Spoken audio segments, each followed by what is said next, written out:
කෝකාකෝලා පානය කළ විට ඇත්තටම සිදුවන්නේ කුමක්ද?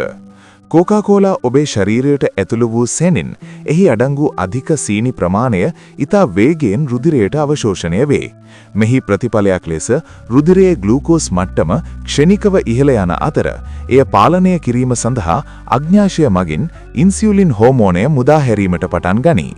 කෙටි කාලයකට ඔබට මහත් ප්‍රාණවත් බවක් දෙනිය හැකි වුවත් ඉන් සුළු මොහොතකට පසු ශරීරයේ සීනි මට්ටම වේගයෙන් පහළ වැටීම නිසා ඔබට තෙහෙට්ටුව සහ අප්‍රාණික බවක් දැනෙන්නට පුරවන.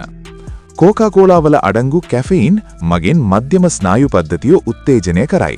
එමගින් අවදිමත් බව වැඩි කළ හැකි වූද හෘද ස්පන්දන වේගය සහ රුධිර පීඩනය ඉහළ නැන්වීමටත් නිතර පානය කළහොත් නින්දට බාධා කිරීමටත් එය හේතු වේ.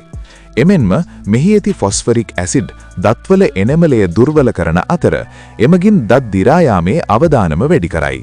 දීර්ඝකාලීනව භාවිතයේදී මෙය ශරීරයට කැල්සියම් අවශෝෂණය කර ගැනීමට බාධා කරන අතර එය අස්තිවල ශක්තිමත් භාවයටද බලපානු ඇත. මීට අමතරව එහි අඩංගු කාබන් ඩයොක්සයිඩ් වායුව නිසා බඩ පිපුම සහ අපහසුතාවයන් ඇතිවිය හැකි අතර කැෆෙයින් මගින් ශරීරය තරමක් විජලනය වීමටද ඉඩ ඇත. කෙටියෙන් කිවහොත් කෝකාකෝලා මගින් తాවකාලික සතුටක් ලැබුණද එය නිතර පානය කිරීම ඔබේ පරිවර්තවීය ක්‍රියාවලියට දත්වලට අස්තිවලට සහ සමස්ත සෞඛ්‍යයට අහිතකර ලෙස බලපායි. බුද්ධිමත්ව පානය තෝරා ගන්න. සෞඛ්‍ය සම්පන්න ජීවිතයක් ගත කරන්න. මේ ෆැක්ට්ස් ලෝකයා. එදිනෙදා ජීවිතය පිටුපස ඇති විද්‍යාව.